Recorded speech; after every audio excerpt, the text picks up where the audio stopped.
I learned a couple of really valuable lessons from a guy that I met some years ago. We'll call him Dave.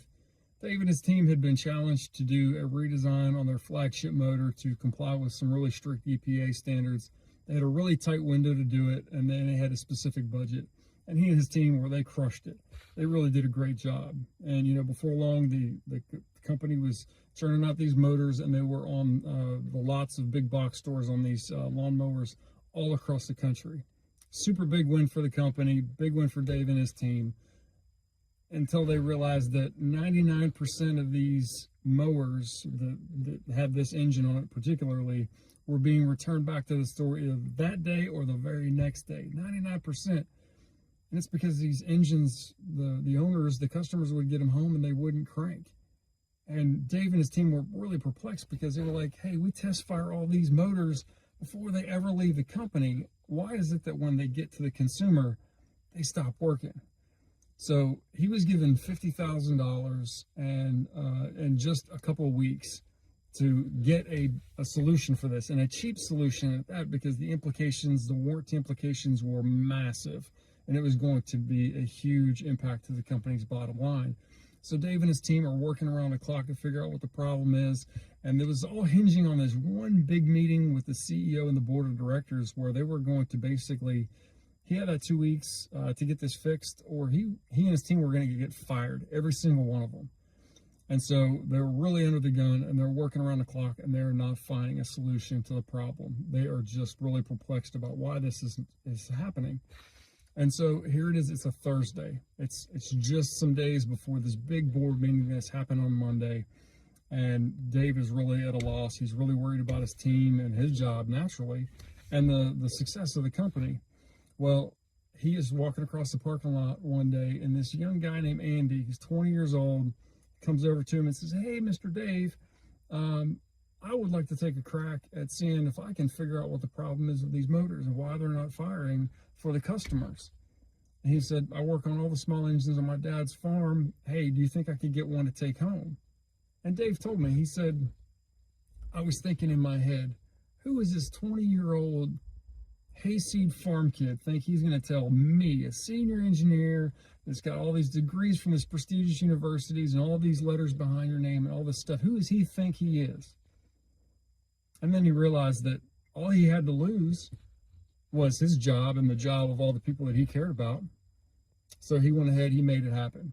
Got this kid an engine, and Dave didn't really think another thing about it because he thought the possibilities of him finding a solution were pretty remote. Well, Dave and his team continued to work around the clock over the weekend, and they didn't find the problem. And so he's assuming that, when he gets in Monday, he's going to get fired. So Monday rolls around, he gets out of his truck, and he's got a big cardboard box, empty. He's going to have to go in and clean out his office and give the bad news to the CEO and the board of directors that they haven't figured out what the problem is. And along comes Andy with a box of his own and this engine, and the engine is cut in half. And Dave sees this, and he's just about to lose his mind. He's just about to say, I gave you this thing. I gave you this engine to examine, not to destroy. And just as he's about to let Andy have it, Andy said, hey, Mr. Dave, I took this home and I cut it in half. And he said, I figured out what the problem is. Real easy solution. No worries. You can imagine he's perplexed at this. And Andy says, yeah, he said, I work on the engine, the line where the engines are test fired before they leave the factory. And he said, and the way the engines are designed and the way the crate is designed, it's tilted just a little wee bit. And he said, what happens is that little bit of residual fuel that we do to the test fire, it runs down and it runs into the main jet of the carburetor and it clogs it. And that is why it won't fire for the customers.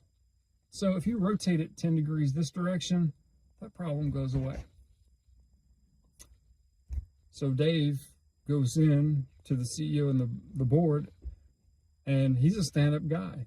And he takes Andy with him and says, Andy figured out what the problem was. We couldn't figure it out, but here's the solution and here's the way forward.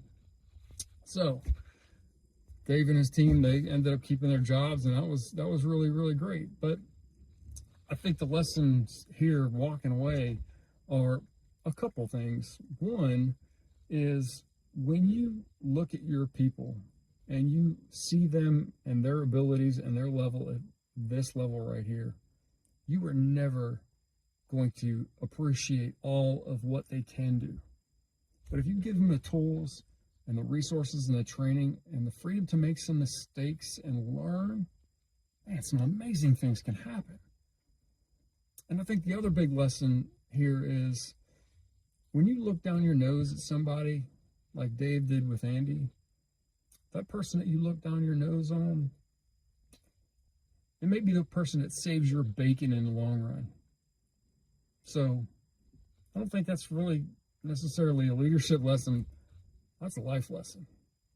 If you enjoyed today's content, check us out at warriorleadership.training. Super proud of my buddy Keith at 6 Day Marketing for doing a revamp on our website. Really would love it if you checked it out. And check out 6daygroup.com as well. That's his marketing company, and he's a jam up dude. Anyway, hope you enjoyed the content. Until next time, God bless you.